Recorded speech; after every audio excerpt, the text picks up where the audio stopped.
O céu alaranjado anunciava o fim de mais um dia duro na pequena cidade de Serra do Cedro. O barulho do trator velho se misturava ao som dos grilos e ao farfalhar do vento entre os pés de milho. Bento Andrade, um homem de poucas palavras e muitos calos nas mãos, descia lentamente da sua velha caminhonete, sujo de terra e suor, com a mesma expressão preocupada de quem carrega o peso de uma dívida que não para de crescer. A fazendinha herdada do pai já não dava mais lucro.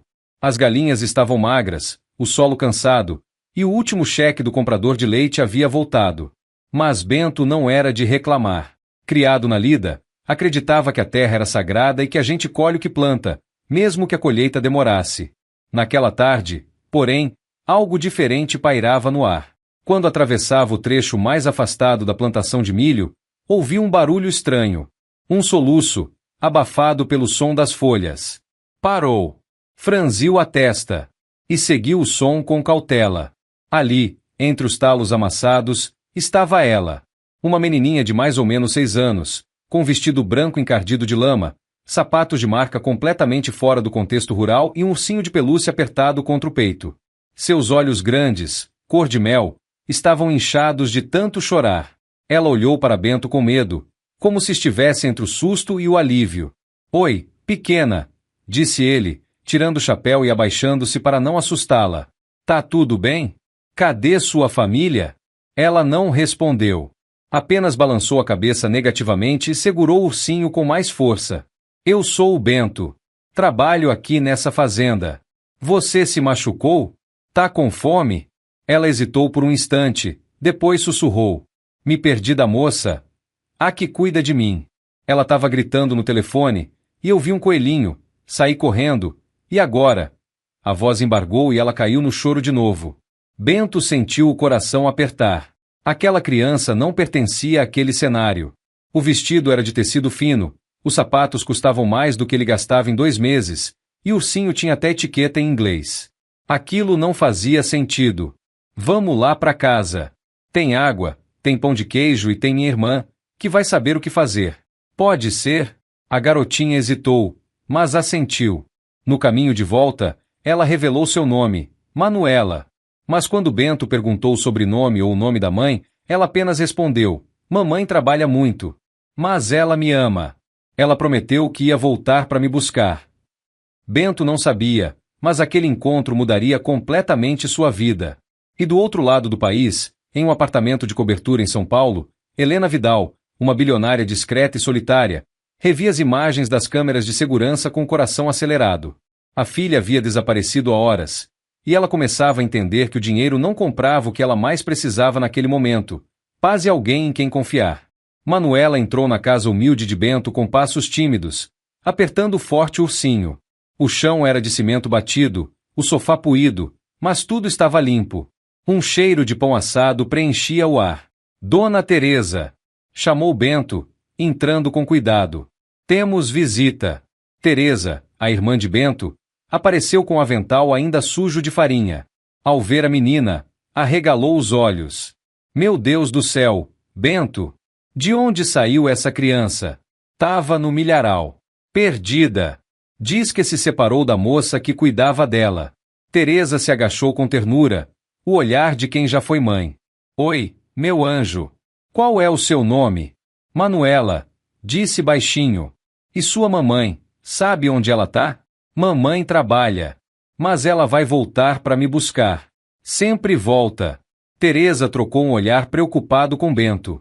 Era fácil perceber que aquela menina vinha de um mundo muito diferente do deles.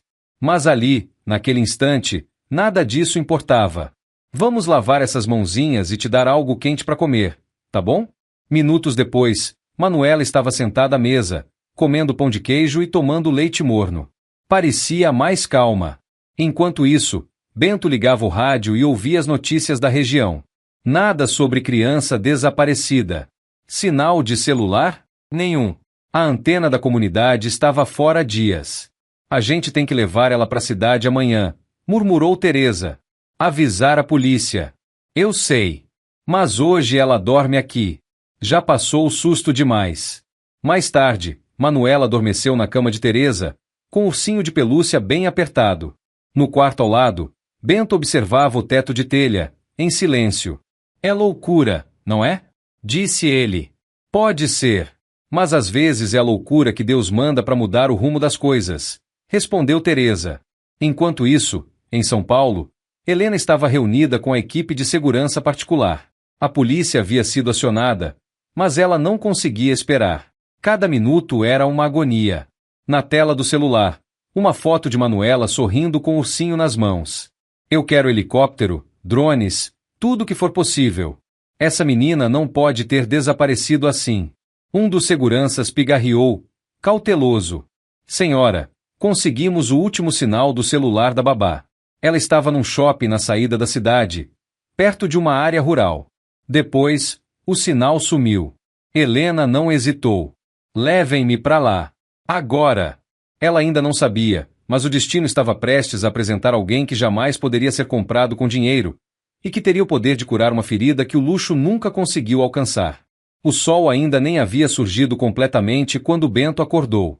O canto dos galos ecoava entre os morros, e a brisa fria da manhã trazia o cheiro da terra úmida. Ele saiu devagar do quarto, coçou os olhos e espiou pela fresta da porta do quarto de Teresa. Lá estava Manuela, enrolada no cobertor florido, dormindo profundamente. O ursinho ao lado do rosto, a respiração tranquila. Um contraste gritante com o dia anterior. Na cozinha, Teresa já preparava café. Ela dormiu a noite toda, disse em voz baixa. Acho que estava exausta. Vamos para a cidade hoje, ver se alguém está procurando por ela. Teresa assentiu. E se ninguém tiver? Bento olhou pela janela, pensativo. A gente dá um jeito. Mas não podemos deixar ela no escuro. Enquanto isso, Manuela acordava. Bocejou, levantou-se e caminhou devagar até a cozinha. Parou na porta, esfregando os olhinhos. Bom dia, princesa, disse Teresa, com um sorriso acolhedor. Tá com fome? Manuela assentiu, e logo estava sentada à mesa novamente, saboreando tapioca com queijo coalho, encantada com o carinho que recebia. Onde está o coelhinho? Perguntou. Coelhinho? O que eu segui? Foi por isso que me perdi. Bento riu baixo. Aqui tem um monte de coelho. Depois do café, eu te mostro. E assim fizeram. Manuela correu pelos cantos da fazenda com a leveza de quem redescobre a alegria. Brincou com os patos, pegou ovos no galinheiro com Teresa, deu ração para as galinhas. A cada sorriso dela, Bento sentia um nó se desfazer dentro do peito. No início da tarde, Bento colocou o chapéu, ajeitou a gola da camisa e se preparou para levar Manuela até a delegacia na cidade. Vamos descobrir onde está sua mamãe, certo? Disse ele. Ela assentiu, mas segurou sua mão com força. Enquanto isso, a poucos quilômetros dali, um carro preto cruzava a estrada de terra em alta velocidade. Dentro dele, Helena observava as paisagens com os olhos fixos. Era como se não piscasse há horas. Estamos quase chegando, senhora, avisou o motorista. Ela não respondeu. Estava concentrada em uma oração muda. Em um momento de silêncio, olhou para o relógio. Pensou em todas as reuniões canceladas, nas mensagens da imprensa, nos acionistas preocupados com seu sumiço. Mas nada disso importava agora. Tudo o que ela queria era abraçar sua filha de novo. E ela não fazia ideia de que, em poucos minutos, veria o homem que havia cuidado do seu maior tesouro como se fosse dele. O carro preto parou na entrada da cidadezinha poeirenta, onde o tempo parecia passar mais devagar. Helena desceu, o salto alto afundando na terra batida. Os olhos buscavam qualquer placa, qualquer pista, qualquer rosto familiar. Senhora, recebemos uma ligação anônima, disse o segurança particular. Uma mulher simples ligou dizendo que uma menina muito parecida com sua filha apareceu numa fazenda próxima, trazida por um homem chamado Bento Andrade. Helena não respondeu. Apenas assentiu e entrou novamente no carro. A viatura da polícia local estava parada em frente ao pequeno posto da cidade. Bento segurava a mão de Manuela, que olhava para tudo com curiosidade. A placa da sorveteria, o cachorro dormindo na calçada, a bicicleta encostada no poste. Dentro da delegacia, o sargento Brandão ouviu com atenção. A menina apareceu na sua propriedade ontem à tarde? Perguntou, enquanto escrevia. Isso. No milharal. Tava sozinha, com medo. Eu não tive coragem de deixá-la lá. Trouxe para casa. Brandão ergueu os olhos, avaliando Bento com seriedade. Fez bem. Agora vamos acionar os canais estaduais. Antes que pudesse terminar, a porta foi aberta bruscamente. Manuela! A voz cortou o ambiente como um raio. Helena entrou como uma tempestade vestida de luto e luxo. O cabelo preso às pressas, os olhos inchados. Quando viu a filha, caiu de joelhos, abrindo os braços. Manuela soltou a mão de Bento e correu. Mamãe! O abraço entre as duas fez até o sargento Brandão engolir seco. Meu amor, meu Deus, meu amor! Helena chorava descontrolada, apertando a filha como se quisesse devolvê-la ao ventre. Bento ficou parado, chapéu nas mãos, observando a cena em silêncio. Não sabia se sentia alívio, tristeza ou um estranho vazio. Helena levantou os olhos, encontrando os de Bento pela primeira vez. Havia algo naquele homem. Uma firmeza quieta. Um respeito genuíno. Um olhar que não julgava nem se curvava. Foi você. Quem cuidou da minha filha? Ele assentiu. Simples. Ela apareceu na lavoura. Tava assustada. Eu só fiz o que qualquer pessoa decente faria. Não. Helena balançou a cabeça. A maioria teria ligado para a TV ou para a internet. Você a levou para sua casa. Alimentou. Protegeu. Isso não é qualquer coisa. Bento deu de ombros. Criança é criança. E ela só queria alguém que não gritasse com ela. Essas palavras caíram como peso no peito de Helena. Me permite te agradecer de alguma forma? Não precisa, disse Bento, já se virando para ir embora. Ela tá bem. É o que importa. Mas antes que ele alcançasse a porta, a voz de Manuela ecoou de novo. Senhor Bento, posso visitar sua fazenda de novo? Ele sorriu de lado. Quando quiser, princesinha. E sem olhar para trás, saiu, deixando Helena ali, com a filha nos braços, o coração acelerado e a estranha sensação de que aquele homem acabava de lhe mostrar o que ninguém nunca tinha oferecido, bondade verdadeira, sem nenhuma moeda em troca. De volta à cobertura em São Paulo, Helena tentava retomar sua rotina, reuniões, relatórios, decisões milionárias, mas algo dentro dela havia mudado. Os corredores de mármore pareciam mais frios. O silêncio, mais pesado. E o pior, Manuela também havia mudado. A menina, normalmente agitada com seus brinquedos tecnológicos e as aulas de etiqueta, agora passava horas desenhando cavalos, galinhas e campos de trigo. Quando vamos visitar o Sr. Bento? Ela perguntava, quase todos os dias. Helena respirava fundo e desviava. Ele mora longe, meu amor. Mas a verdade era outra. Desde que voltara da cidadezinha, Helena sentia aquele nome, Bento, martelar sua mente de forma insistente. Porque aquele homem simples, com roupas surradas e fala mansa, havia lhe marcado tanto. Ela revisitou as imagens no celular. Tinha uma foto que tiraram sem que Bento percebesse, ele segurando a mão de Manuela, andando por um campo de terra batida. Um homem que não pedia nada, que não fazia pose, que não parecia querer impressionar. Naquela noite, Helena deitou-se tarde. O luxo da suíte não oferecia consolo. Pegou o celular, rolou a galeria e parou naquela foto novamente. Tocou a tela, como se pudesse sentir o calor daquela realidade distante. No interior, Bento também pensava. Estava sentado na varanda da fazenda, olhando o céu estrelado. Teresa servia café enquanto ele mantinha o olhar fixo nas estrelas. Tá pensativo, hein? Pensando que a casa tá silenciosa demais. Teresa assentiu, entendendo sem que ele precisasse dizer mais. A ausência da menina tinha deixado um eco. Sabe, Bento, não é só ela que sente falta de você. Eu vi o jeito que a mãe dela te olhou. Aquilo é gratidão, Teresa. E, se bobear, um pouco de culpa também.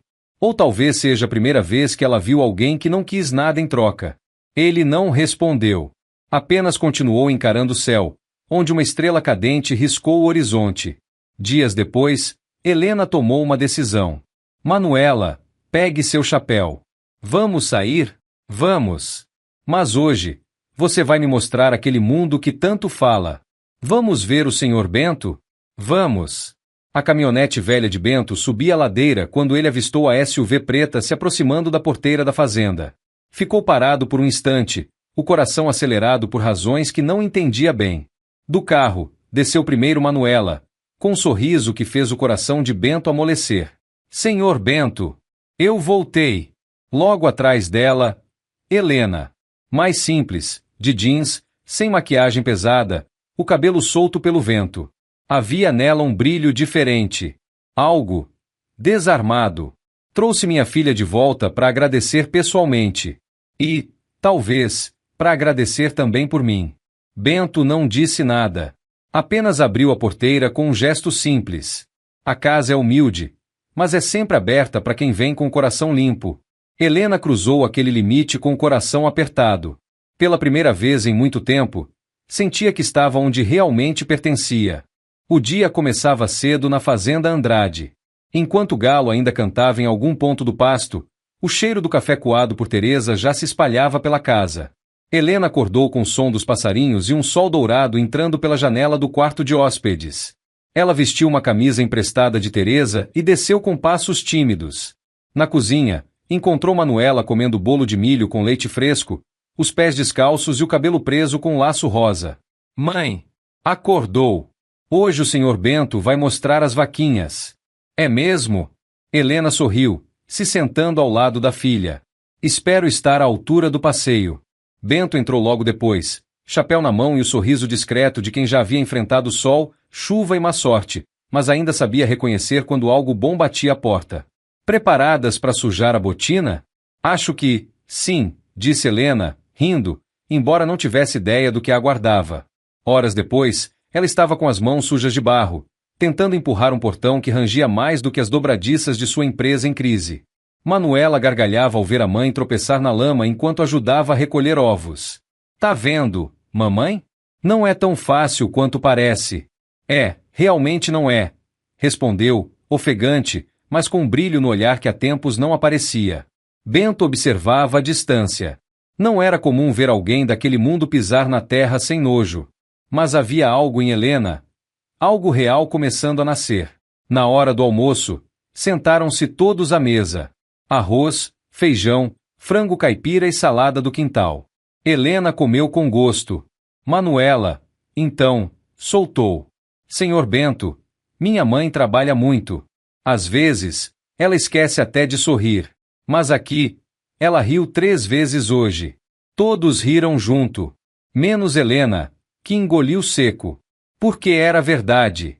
Mais tarde, enquanto caminhava com Bento até o milharal, o mesmo onde a filha havia sido encontrada, Helena finalmente disse: Não sei o que tem aqui, mas esse lugar me acalma. A terra tem isso. Quando a gente pisa nela sem pressa, ela devolve equilíbrio. Você fala como se fosse filósofo.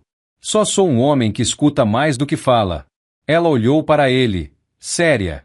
E quando você escuta, o que vem em mim? Bento parou. Olhou fundo. Vejo alguém que tem tudo, menos paz. E que talvez esteja tentando entender por que se sente vazia mesmo cercada de luxo. Helena sentiu as palavras como um soco. Porque nunca ninguém havia lhe dito isso. Nem os terapeutas, nem os executivos, nem os homens que só enxergavam nela uma conta bancária ambulante. E você, Bento? O que te falta? Ele respirou fundo. Nada que o tempo e fé não consertem. Mas às vezes, sinto falta de alguém que olhe para o meu mundo e queira ficar. Mesmo sem promessas. O silêncio que se seguiu dizia mais do que 1000 discursos. E naquele instante, entre os talos altos do milharal e o céu aberto do interior, Helena entendeu. Aquele homem enxergava não a empresária, nem a bilionária, mas a mulher que ela havia esquecido que era. Os dias seguintes passaram rápidos como o vento que varre a palha após a colheita. Manuela corria livre pela fazenda, com os cabelos ao vento e os pés descalços, como se tivesse nascido ali. Helena já conhecia o nome de todos os gatos do galinheiro, ajudava a colher ervas com Teresa e aprendia até a diferenciar o cheiro da terra molhada antes da chuva. Mas era com Bento que as coisas pareciam mais intensas, e ao mesmo tempo mais silenciosas. Eles caminhavam juntos pelos pastos, consertavam cercas lado a lado, e às vezes não trocavam mais que 3 frases. Mas nesses momentos, Helena sentia algo que não sentia há anos. Paz. Tem certeza de que vai voltar para a cidade amanhã? Perguntou Bento, uma manhã, enquanto preparavam o curral. Tenho. Mas, não sei por quanto tempo.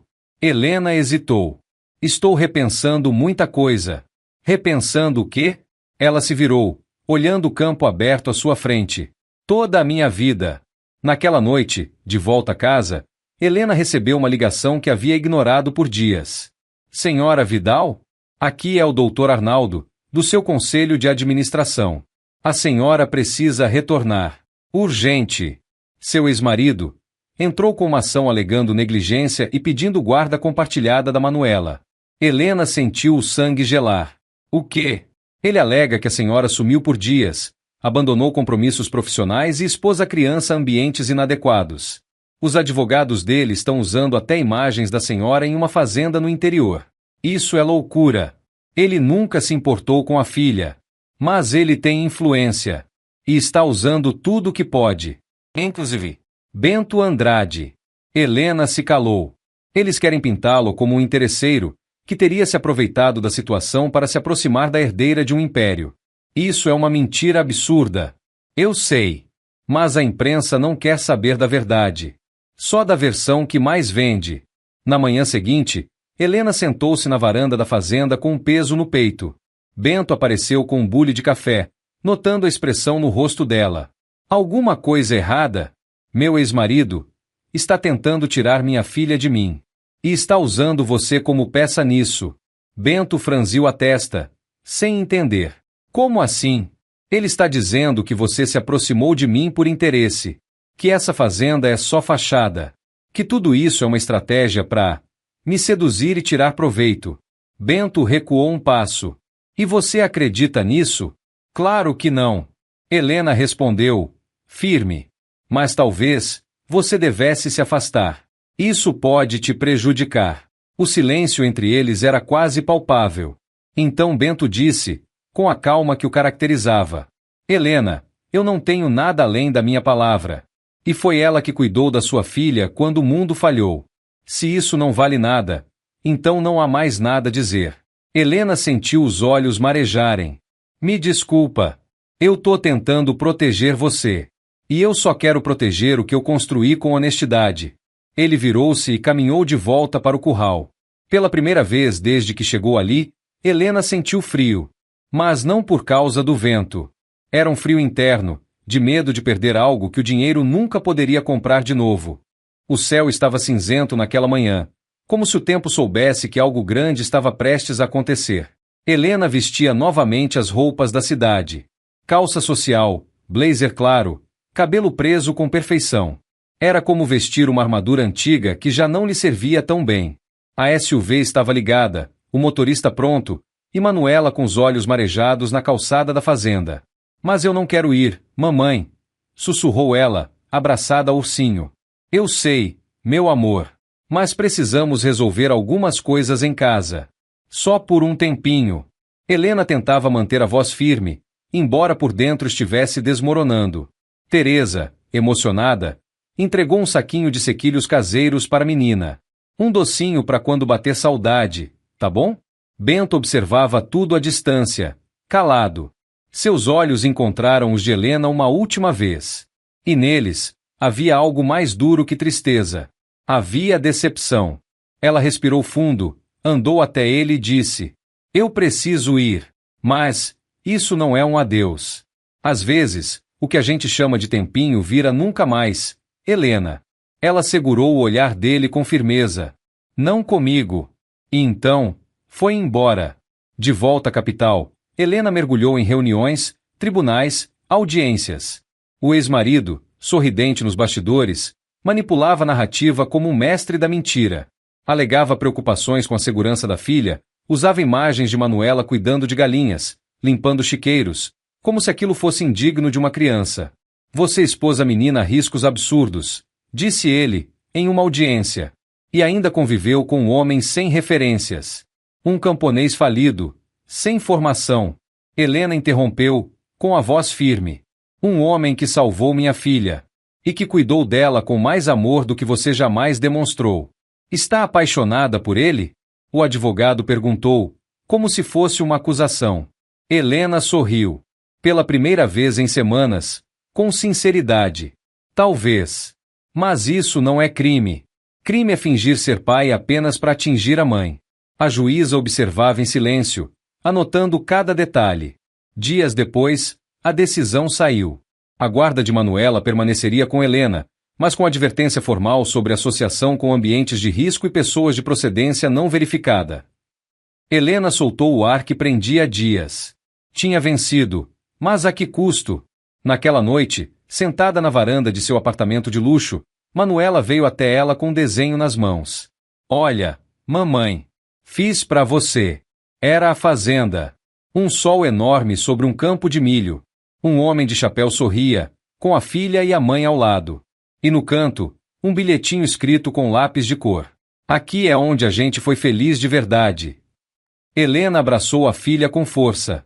E ali, em silêncio, tomou a decisão que mudaria tudo. 2 semanas depois, Bento ouviu o barulho inconfundível de pneus na porteira. Quando saiu da casa, o que viu quase fez seu coração parar. Helena descia do carro, mas diferente de antes. Sem maquiagem, sem salto, sem armaduras. Ao lado dela, Manuela sorria com o mesmo laço rosa no cabelo e uma mochila nos ombros. A gente voltou, disse a menina, correndo em direção a ele. Helena parou diante dele.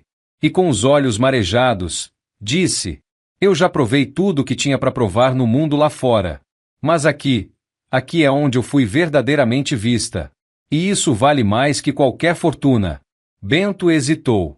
Olhou para a estrada por onde ela viera, depois para a menina em seus braços, e por fim, para Helena.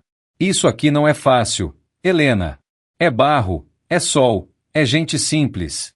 É verdade sem retoque. É tudo que eu quero, respondeu ela. E tudo que eu nunca tive. Ele respirou fundo. Estendeu a mão. Ela segurou. E assim, na beira de uma estrada de terra, um amor silencioso, sem promessas ensaiadas ou contratos, finalmente se revelou por inteiro.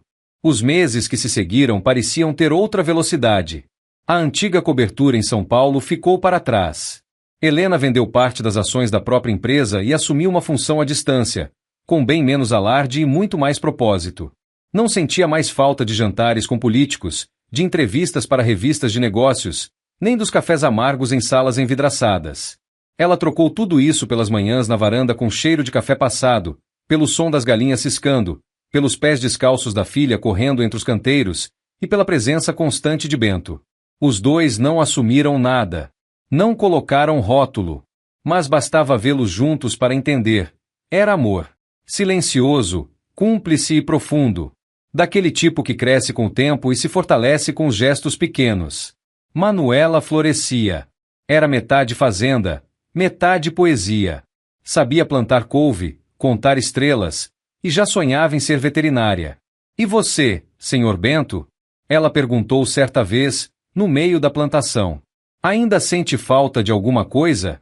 Ele olhou para Helena, que cavava a terra ao lado com as unhas cheias de barro e um sorriso nos lábios. Não. Acho que, finalmente, tudo o que eu precisava chegou até mim.